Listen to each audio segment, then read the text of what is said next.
만군의 여호와여 주께 의지하는 자는 복이 있나이다. 아멘. 할렐루야. 네, 오늘도 거룩한 주일 주님의 전에 나와서 주님을 찬양하고 함께 말씀을 나누기 결단한 여러분들을 주님의 이름으로 환영하고 축복합니다.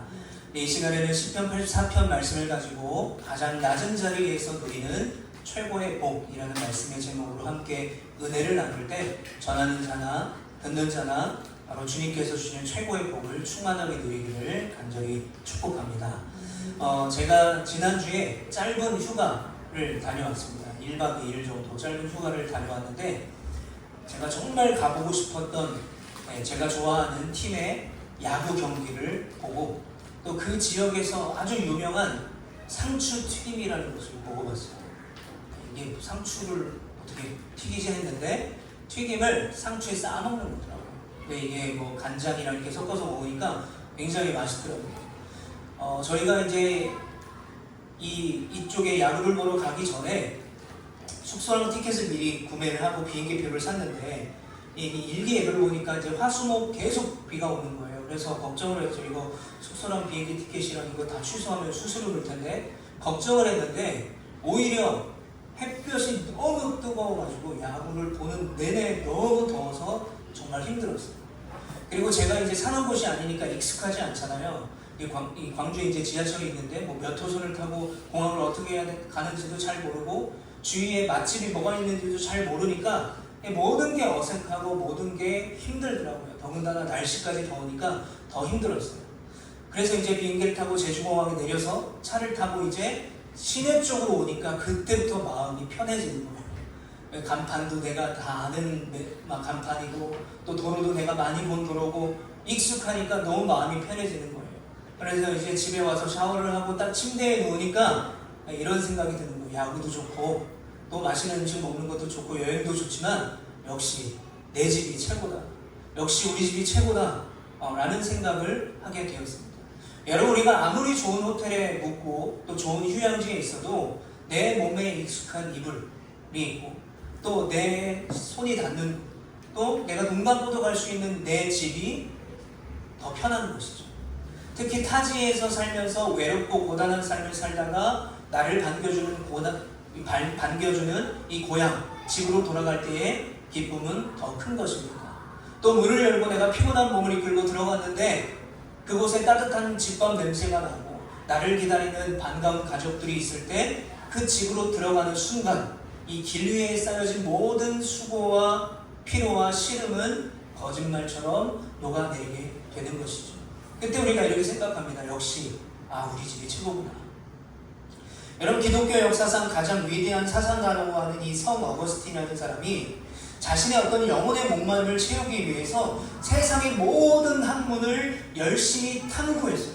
정말 열심히 탐구했고 그것으로도 정답을 찾지 못하자 세상의 쾌락을 쫓아 방탕하게 살아갔지만 돌아오는 것은 더 깊은 허무감, 공허함이었다고 합니다.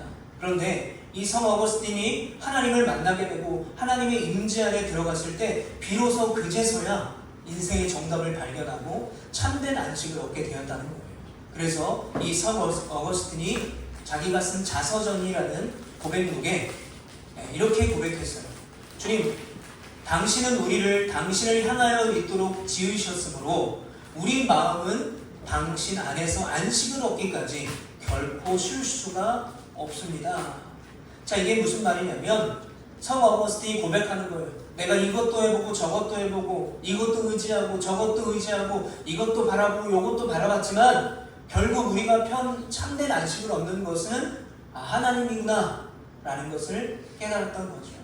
그래서 결국 우리가 진짜 쉴 수 있는 곳은 어디인가, 진짜 우리가 마음의 평안을 얻을 수 있는 곳은 어디인가, 바로 살아계신 하나님께 나아가는 거예요. 결국은 하나님의 집에 거하는 것, 하나님의 은혜 안에 거하는 것, 하나님 안에 있는 게 최고구나, 그게 바로 최고의 복이구나 라는 것을 깨닫게 되었다는 것입니다.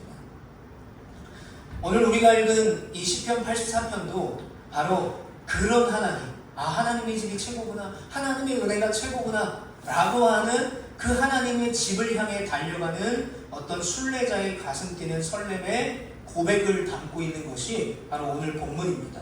자, 그런데 오늘 우리가 읽은 시편 말씀의 꼭대기에 보면 표제어가 쓰여져 있습니다. 그 노래의 제목 혹은 그 노래의 성격에 대해서 쓰여져 있는데요. 뭐라고 되어 있냐면 이렇게 되어 있습니다.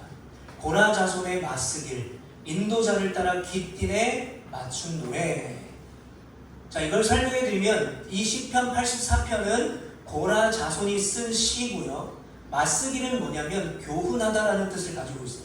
그러니까 고라 자손이 교훈을 하기 위해서 이 시편 84편을 썼는데 이 노래가 어떤 노래냐? 인도자를 따라 깃딘이라는 악기에 맞춘 노래라고 설명하고 있습니다.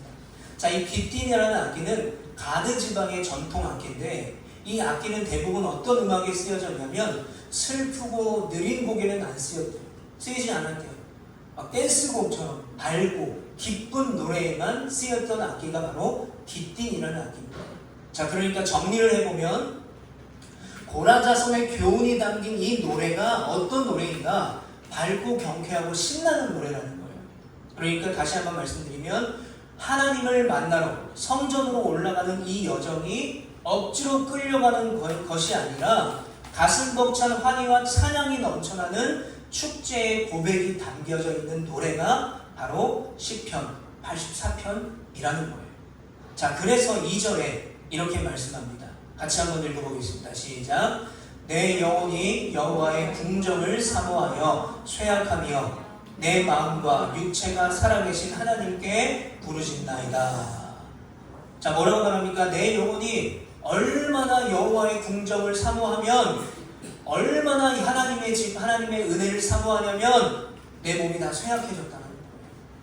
사랑하는 가족이 기다리는 내 집을 그리워하는 것보다 더 간절한 마음으로 그 하나님의 궁정을 기대했어요. 얼마나 기대했는가? 몸과 마음이 쇠약해질 정도로. 자, 이어서 3절에 이렇게 고백합니다. 나의 왕, 나의 하나님, 만군의 여호와여, 주의 제단에서 참새도 제 집을 얻고 제비도 새끼둘 보금자리를 얻었나이다 라고 고백합니다. 자, 거룩하고 존귀하신 하나님의 성전 제단 곁을 보니까 아주 보잘것없는 작은 참새와 제비가 둥지를 들고 살고 있었다는 거예요. 자, 이상합니다. 왜 이상하냐면 여호와 하나님의 제단 곁이라면 멋진 독수리나 우아한 백조가 있어야 되는데 보잘것없는 참새와 제비가 있어요. 그런데 오늘 본문의 이 시인은 그 보잘것없는 작은 새들을 바라보며 복이 있도다 라고 말해요. 왜 이렇게 보잘것없는 새들이 있는 그것을 복이 있다라고 말할까요? 여기에는 아주 깊은 사연이 있습니다. 이 민수기 16장을 보면 광야 시절에 이제 출애굽을 해서 광야를 걷고 있는 그때에 이 고라 자손들, 오늘 이 시편이 고라 자손이 쓴 시편 아닙니까? 이 고라 자손이 어떻게 했냐면 교만함에 빠졌어요. 그래서 모세와 아론의 지도에 반역을 일으켰습니다. 말을 듣지 않았어요. 불순종했어요. 그래서 어떻게 됐는가? 하나님이 그 자리에서 땅이 갈라지게 해서 고라 자손을 산채로 다 지옥에 떨어지게 만들었어요. 그래서 이 고라 가문 전체에 반역자의 후손이라는 수치스러운 낙인이 찍혀버렸던 거예요. 그런데 은혜의 하나님은 민수기 26장 11절에 뭐라고 말씀하시냐면 그러나 고라의 아들들은 죽지 아니하였더라. 무슨 말씀입니까? 저주받아 마땅한 고라 자손들을 하나님이 용서해 주셨다는 거예요. 하나님이 살려주셨다는 거예요. 분명 그 자리에 있었던 고라 자손들은 다 음부에 떨어져 죽었지만 고라의 후손들은 하나님이 용서해 주시고 살려주셨다는 거예요. 하나님의 놀라운 긍휼로 살아남는 이 고라의 자손들은 먼 훗날 다윗의 시대에 이르러서 성전의 찬양대와 성전의 문을 지키는 문지기의 직분을 맡게 됩니다. 그들은 자신의 조상들이 지은 은혜를 저버린 죄, 그리고 가문의 수치를 누구보다 잘 알고 있었어요. 우리가 예전에 우리 선조들이 이런 죄를 지었어. 그런데 우리가 죽어 마땅한데 하나님은 우리를 살려주셨어 라는 걸 잘 알고 있었어요. 그렇기 때문에 고라 자손이 쓴 오늘 이 시편에 성전들의 둥지를 튼 참새와 제비를 보면서 자기 자신을 보게 되는 거죠. 아, 저 작고 미천하고 연약한 참새도, 저 제비도 하나님의 제단 곁에서 보금자리를 얻는구나. 반역자의 후손이자 심판받아 마땅한 우리처럼 자격 없는 자들에게도 하나님의 거룩한 성전의 문을 하나님이 열어주시고 은혜의 제단 곁에 거하게 하셨구나. 다시 한번 하나님의 은혜에 대해서 감사하며 참새와 제비를 보며 여호와 하나님께 거하는 자는 복이 있도다 라고 고백할 수 있었던 거예요. 우리가 가끔 부르는 찬양의 가사를 보면 자격 없는 내 힘이 아닌 오직 예수님의 보혈로, 자격 없는 내 힘이 아닌 오직 예수 그리스도의 보혈로. 고라자손이 참새와 제비를 보면서 왜 복이 있도다라고 말할 수 있었습니까? 자격 없는 그들의 힘과 능력이 아니라 하나님의 은혜로 그 자리에 서 있을 수 있었기 때문입니다. 여러분, 우리도 마찬가지입니다. 우리 역시 하나님 앞에 자랑할 것이 하나도 없는 자들이었어요. 죄와 허물로 죽었던 우리를 예수 그리스도의 십자가에 몰려 우리를 품어주시고 하나님의 은혜의 보좌 앞으로 우리를 불러주셨습니다. 우리가 지난주에도 이 은혜에 대해서 나눴는데 우리가 이 은혜를 다시 한번 기억하고 다시 한번 바라보자고 말씀을 드렸어요. 여러분, 오늘도 마찬가지입니다. 참새와 제비와 같은 연약한 나를 거두어 주신 그 놀라운 십자가의 사랑을 깨달을 수 있는 여러분 되시기를 간절히 축복합니다. 오늘 이 본문을 쓰고 있는 이 시인은 그래서 그 놀라운 하나님의 사랑을 기억하면서 오늘 본문의 세 가지의 복을 선포하는데 그 중에 먼저 첫 번째 복을 선포하고 있습니다. 4절 말씀 우리 같이 한번 읽겠습니다. 시작. 주의 집에 사는 자들은 복이 있나이다. 그들이 항상 주를 찬송하리이다. 아멘. 자, 첫 번째 복에 대해서 선포하고 있는데요. 어떤 복입니까? 주의 집에 사는 자들은 복이 있도다. 참새와 제비처럼 자격 없고 보잘것없이 연약한 나를 받아주신 그 은혜를 깨달은 자만이, 그 사랑을 기억하는 자만이 올리는 예배가 있어요. 그 예배가 어떤 예배인 줄 아십니까? 의무가 아니라, 억지로 드리는 예배가 아니라, 늘 습관처럼 나와서 드리는 예배가 아니라 예배를 드릴 때마다 감격과 갈망과 눈물의 고백과 감사의 찬양이 넘쳐나는 거예요. 왜요? 주님 앞에 나오니까, 주의 집에 나오니까 그 복을 깨닫게 되는 거죠. 나를 구원하신 하나님의 은혜, 그 십자가의 은혜를 깨닫게 되니까 당연히 그 예배는 진실하고 또 하나님을 찬양하는 예배가 될 수밖에 없는 것입니다. 여러분, 오늘도 이 말씀을 통해서 우리 안에 혹시나 식어졌던 예배 열정이 있다면 그 예배의 열정이 회복되고 하나님의 임재 안에서 누리는 참된 복을 누리시는 저와 여러분 되시기를 주님의 이름으로 축복합니다. 자, 이제 두 번째 복에 대해서 말을 하는데 이어지는 5절과 6절에 보면요, 시인은 성전으로 향하는 순례자들의 삶에 대해서 선포하고 있습니다. 자, PPT 잘못 나왔는데요. 5절과 6절 말씀을 한번 같이 읽겠습니다. 시작. 주께 힘을 얻고 그 마음에 시온에 데려가 있는 자는 복이 있나이다. 그들이 눈물 골짜기로 지나갈 때에 그곳에 많은 샘이 있을 것이며 이른 비가 복을 채워주나이다. 아멘.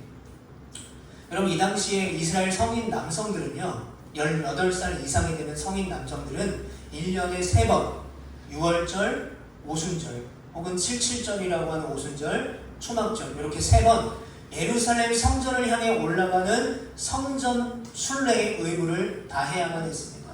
우리나라의 건강한 남성이 군대를 다녀오면 예비군에, 예비군도 안 갔다 와서 몇 번인지 모르겠지만 몇 번은 꼭 가야 되잖아요. 그것처럼 이스라엘 성인 남성들은 무조건 1년에 3번 성전, 예루살렘 성전을 올라가요. 어디 살든지 그 성전에 순례를 해야 됩니다. 자, 그러니까 전국 각지에서 헤브론과 베들레헴, 요단 계곡을 거쳐서 예루살렘에 있는 시온산으로 향하는 그 긴 여정을 1년에 3번 해야만 했습니다. 자, 그런데 문제가 뭐냐면 이제 우리가 이스라엘을 가보게 되면 예루살렘이 높은 곳에 있어요. 그래서 이 성경에 보면 성전으로 올라간다라고 표현하는 이유가 이제 지형이 낮아가지고 이 예루살렘은 높으니까 올라간다라는 표현을 씁니다. 그런데 이 순례길에 이제 중간을 지나서 거의 막바지에 이르러서 이제 예루살렘 성전에 다 왔구나라고 할 때에 반드시 지나가야 되는 골짜기가 있다고 합니다. 바로 바카 골짜기라고 불러요. 바카 골짜기. 여러분, 이 바카는요, 히브리어로 눈물, 애통, 메마름을 뜻합니다. 그러니까 그 골짜기가 어떤 골짜기냐면 지금까지 힘들게 올라갔지만 뜨거운 태양이 강하게 내려쬐서 풀 한 포기가 없고 물 한 방울도 찾기 힘든 그 유다 광야의 험준한 가시밭길을 걸어야 하는 골짜기가 바로 이 바카 골짜기였습니다. 그런데 이 성전 순례자들이 반드시 이 골짜기를 지나야만 성전으로 가는 시온산으로 올라갈 수가 있었던 것입니다. 반드시 여기를 거쳐야 돼요. 힘들다고 돌아갈 수 없습니다. 힘들다고 멈춰서는 안 돼요. 반드시 통과해야만 하는 골짜기입니다. 여러분, 그런데 우리 인생도 그런 것 같습니다. 우리도 저마다 이 골짜기가 있어요. 눈물의 골짜기, 애통의 골짜기, 메마름의 골짜기가 있어요. 예상치 못한 질병 때문에 몸과 마음이 무너지는 골짜기가 있고요. 때로는 사업의 실패나 경제적인 여러 가지 어려움 때문에 밤잠을 자지 못하는 메마른 골짜기 있고, 어떤 사랑하는 가족이나 내 동료나 회사에서 어떤 관계가 어려운 그런 골짜기가 우리 가운데 있는 것입니다. 제가 이제 저의 짧은 인생을 돌아보면 이런 골짜기를 만난 순간들이 굉장히 많더라고요. 자, 20대 초반에 이제 제가 건강 때문에 믿음의 길을 잃어버리고 하나님을 포기하려고 할 때, 일주일에 3번씩 투석을 받아야 되는 통곡의 골짜기에서 헤매고 있을 때 하나님이 저를 찾아와 주셨어요. 저는 그때 하나님을 포기하려고 했어요. 하나님이 없다고 생각했어요. 제가 하나님을 거절하려고 했는데 하나님은 그런 저를, 하나님을 거절하는 저를 찾아와 주셨어요. 그런데 왜 제가 하나님을 온전히 바라보지 못했는가를 지금 돌아보니까 이 투석이라는 그 힘든, 육체적인 힘든, 정신적인 피로와 고통들, 그 고난 때문에 이 고난이라는 문제만 바라봤던 거예요. 그러니까 하나님이 보이지 않았던 거죠. 그러니까 하나님이 보이지 않으니까 앞으로 내가 나아갈 길도 보이지 않는 거예요. 하나님이 바로 그 예수 그리스도가 우리의 길이요 진리요 생명인데 그 주님을 고난 때문에 바라보지 못하는 거죠. 그런데 그렇게 연약한 저를, 하나님을 거절하려고 했던 저를, 그 복음이라는 값으로 매길 수 없고 갚을 수도 없는 그 귀한 사랑을 내려놓으려고 하는 저에게 주님이 찾아오셨어요. 그리고 저에게 주신 그 고난의 바카라는 그 골짜기가 하나님이 예비하신 은혜의 길이구나 라는 것을 주님이 새롭게 깨닫게 하셨습니다. 여러분, 그렇습니다. 우리가 하나님보다 문제를 더 바라보면 이 바카 골짜기, 우리 인생에서 만나는 이 바카는요, 말 그대로 절망이에요. 통곡의 전력이 되는 것입니다. 아무것도 할 수 없이 무기력한 우리를 발견하게 되는 것이죠. 그리고 믿음의 시야가 어두워집니다. 길과 진리요 생명이 되신 하나님을 잃어버리게 되는 거예요. 그러나 여러분, 우리가 그런 어려움 속에서도, 그런 골짜기 속에서도 하나님을 향한 시선, 이 오늘 본문의 순례자가 그 시온산을 바라보며 끝까지 바라보며 올라간 것처럼 그 시선과 길을 잃지 않는다면 이 바카 골짜기가 뭐가 된다고 말합니까? 7절에 보면 눈물의 골짜기를 지날 때 많은 샘이 된대요. 그 고난의 길을 겪고 나니까, 그럼에도 지나가고 나니까 은혜의 길이 오는 것이죠. 또 뭐가 있다고 말합니까? 맑은 샘과 이른 비가 있대요. 이른 비는 뭡니까? 하나님이 가장 정확한 때에 그 땅에 부어주시는 비예요. 가장 필요할 때에. 무슨 말입니까? 우리가 고난의 골짜기에 헤매고 있을 때, 우리가 그 고난의 길을 주님을 의지하고 주님을 바라보며 걸어갈 때 하나님은 그 길이 생수의 강이 넘치는 은혜의 샘이 되게 하시고 우리에게 있어서 가장 필요할 때에 은혜를 주신다는 거예요. 그래서 요한복음 7장 38절에 나를 믿는 자는 성경에 이름과 같이 그 배에서 생수의 강이 흘러나오리라 하시니 아멘. 풀 한 폭이 없는 골짜기예요. 물 한 방울 없는 골짜기예요. 생명이 살 수 없는 곳입니다. 그런데 거기에 주님을 바라볼 때 뭐가 있습니까? 생수의 강이 넘친다는 것이죠. 우리 길과 진리요 생명이 되시는 그 예수님께서 우리를 찾아오셨어요. 그리고 친히 십자가를 지시고 생수의 강을 열어주셨음을 여러분 믿으시길 축복합니다. 그러므로 우리가 고난이 깊어질수록 우리의 믿음이 연약해지는 것이 아니라 7절의 말씀처럼 그들은 힘을 얻고 더 얻어, 두 번 반복하죠. 힘을 얻고도, 주님께 힘을 얻는 것만으로도 충분한데 오늘 본문에서 뭐라고 말해요? 7절에 힘을 얻고 더 얻어서 시온에 서리라. 아멘.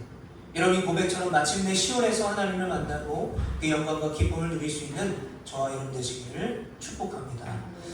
자, 이렇게 힘들고 어려운 이 바카 골짜기를 통과해서 마침내 이제 예루살렘 성전에 도착한 이 고라 자손, 이 시편의 하이라이트가 되는 위대한 마지막 고백을 올려드립니다.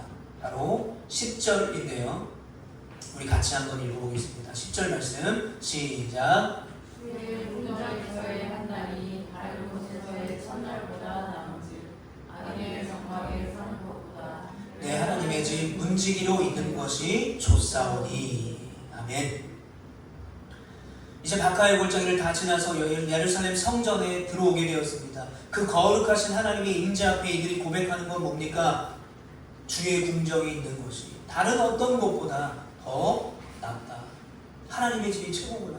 하나님의 은혜가 최고구나라는 것을 깨닫게 되는 것이죠. 하나님의 임재 없이 세상의 화려한 왕궁과 악인의 장막에서 누리는 풍족한 첫날보다 하나님의 임재 안에 누리는 단 하루가 비교할 수 없을 만큼 가치가 있다는 영적인 고백이 되는 거예요. 그런데 여러분, 특히 성경에서 오늘 이 문지기, 문을 지키는 하나님의 집 문지기로 있는 것이 좋사오니라고 하는 이 문지기의 가치를 가장 극적으로 보여주는 인물이 있습니다. 바로 구약에 나오는 가드 사람 오벳에돔이라는 사람입니다. 자, 역대상 13장을 보면요, 다윗이 법궤를 예루살렘으로 옮기려고 합니다. 기럇 여아림이라는 곳에 방치되어 있던 하나님의 임재를 상징하는 이 언약궤를 자신의 성으로 옮겨오려고 해요. 자, 그런데 옮겨오다가 나곤의 타작마당에 이르렀는데 갑자기 옮기던 소가 날뛰죠. 그래서 언약궤가, 법궤가 땅에 떨어지려고 하니까 우사가 땅에 떨어지려고 하는 그 법궤를 잡았다가 그 자리에서 죽임을 당했어요. 그 순간 다윗도 모든 사람들도 이 법궤를 오베데돔이야. 법궤를 어떻게 해야 될지는 몰랐던 거죠. 그런데 그 무섭게 여겨졌던 이 법궤를 자기 집에 모신 사람이 있었는데 바로 오벳에돔이라는 사람이었어요. 무려 이 법궤가 3개월 동안이나 오벳에돔의 집에 있었어요. 목숨을 걸고 법궤를 섬겼더니 어떻게 됩니까? 하나님께서 오벳에돔과 그의 온 집과 모든 소유에 복의 복을 부어주셨어요.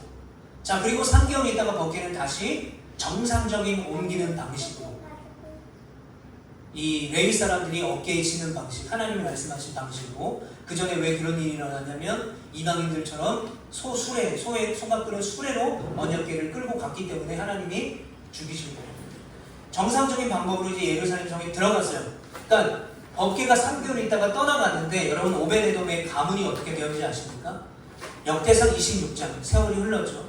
26장을 보면 이 법궤가 예루살렘 성전으로 들어간 다음에 오벳에돔과 그의 아들 62명이 있었는데, 자손이죠.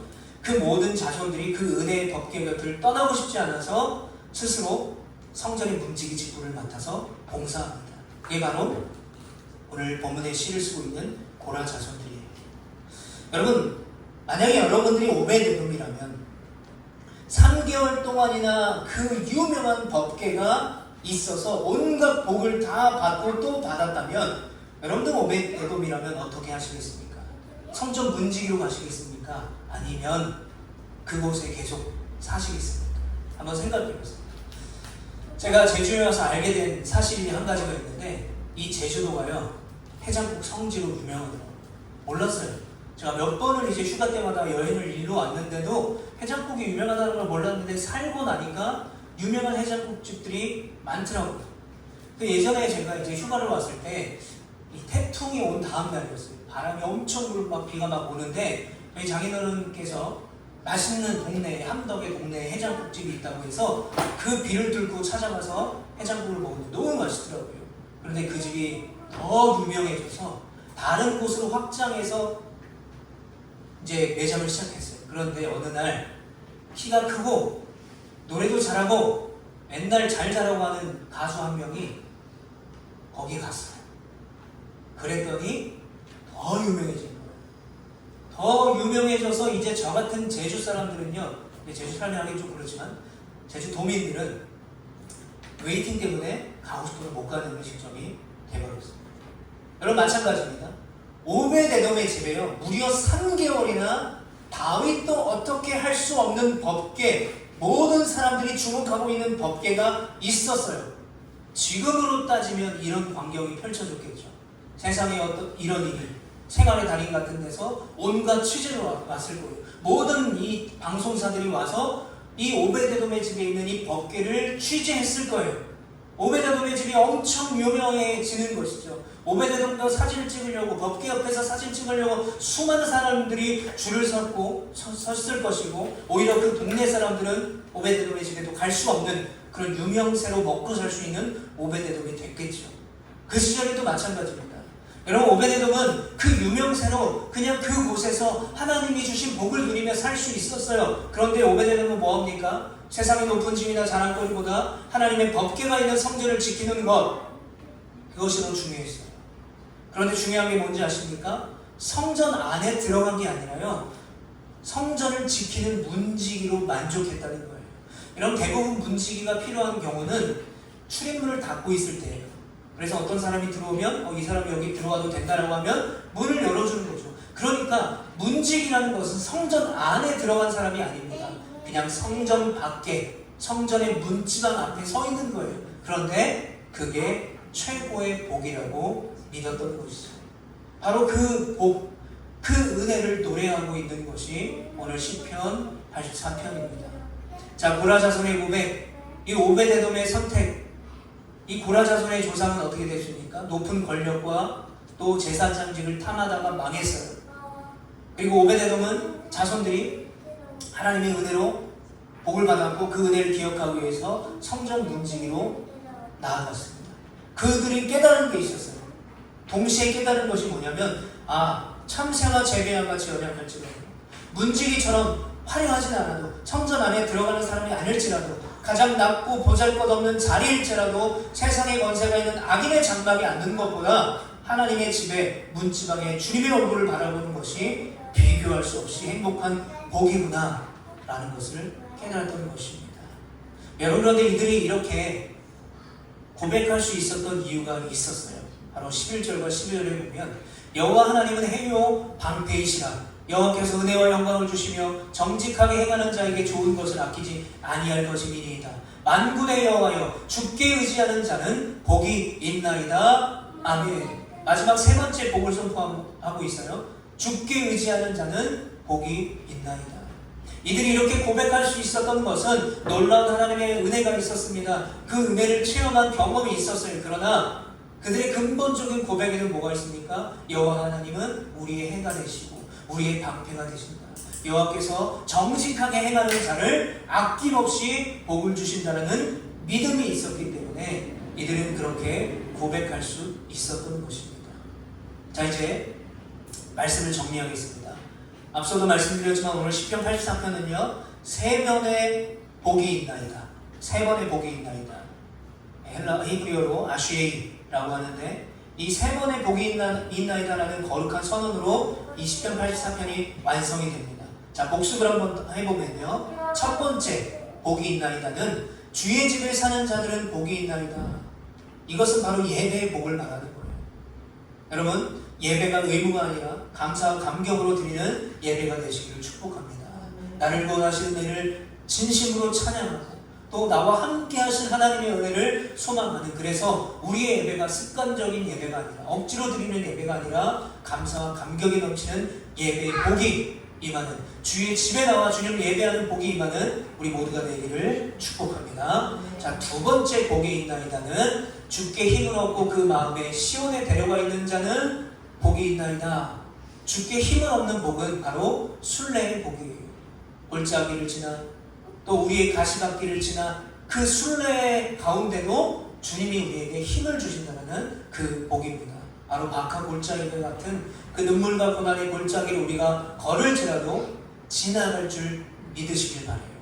나는 여기를 못 지나가겠어, 무서워, 두려워, 너무 힘들어가 아니라 지나갈 줄 믿는 믿음으로 그 믿음의 길을 결코 포기하지 않고 주님께서 힘을 주시는 그 은혜를 경험하며 주님 앞에 설 수 있는 저와 여러분 되시기를 축복합니다. 자, 마지막 복이 있나이다 라는 복의 선언은 바로 만군의 여호와여, 주께 의지하는 자는 복이 있나이다. 바로 신뢰의 복입니다. 주님을 의지하는 것, 주님을 신뢰하는 것이죠. 내가 성전 문지기일지라도, 보잘것없는 참새와 제비일지라도, 아무것도 가지지 못하는 자라도 주님을 의지하는 자를 주님은 복을 주신다는 거예요. 여러분, 그 하나님을 신뢰할 수 있는 우리가 되기를 축복합니다. 높은 자리, 안락한 자리, 편안한 자리, 세상이 인정하는 자리, 그것을 바라보기보다 하나님과 가까운 자리를 선택하고 그 주님의 은혜 자리, 주님 계신 곳에 나아가는 여러분 되시기를 축복합니다. 왜냐하면요, 그 주님이 계신 그곳에는 주님의 영광이 있고요, 주님의 은혜가 있고요, 가장 큰 놀라운 복이 있는 줄 믿습니다. 사랑하는 성도 여러분, 하나님은 오늘도 하나님께 가까이 있기를 원하는 사람을 찾으십니다. 어디 위치에 있느냐, 내가 얼마나 높은 위치에 서 있느냐, 얼마나 많은 것을 가졌느냐가 아니라 바로 주님 가까이 있기를 원하는 그 주님의 자녀들을 찾으십니다. 참새와 제비처럼, 고라 자손들처럼, 그리고 오베데돔처럼 그 낮고 낮은 자들을 고백하는 그 진실하고 겸손한 고백을 받아주시는 분이신 줄 믿습니다.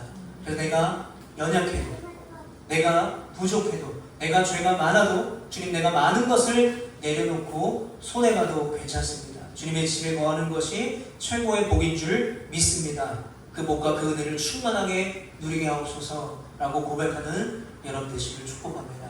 그러므로 이번 한 주도 가장 좋은 것을 아끼지 아니하시고 우리의 해와 방패가 되어주시는 그 주님의 은혜로 말미암아 가장 낮은 자리에서, 가장 연약한 자리에서, 가장 부족한 자리에서 최고의 복을 누리는 저와 여러분 되시기를 간절히 축복합니다. 그리고 주님의 집에 거하는 것이 최고의 복입니다. 주님의 집에 사는 것이 최고의 복입니다. 주께 힘을 얻는 것이 최고의 복입니다. 주님을 의지하는 것이 최고의 복입니다 라는 것을 고백할 수 있는 우리 모두가 되시기를 간절히 축복합니다. 우리 시간에 들은 말씀을 기억하면서 나 무엇과도 주님을 바꾸지 않으니 내가 주님을 사랑하겠습니다. 그 어떤 것과도 주님을 바꾸지 않고 주님을 신뢰하겠습니다. 주님께 힘을 얻는 것이 최고의 복인 줄 믿습니다. 그런 고백을 함께 찬양하겠습니다.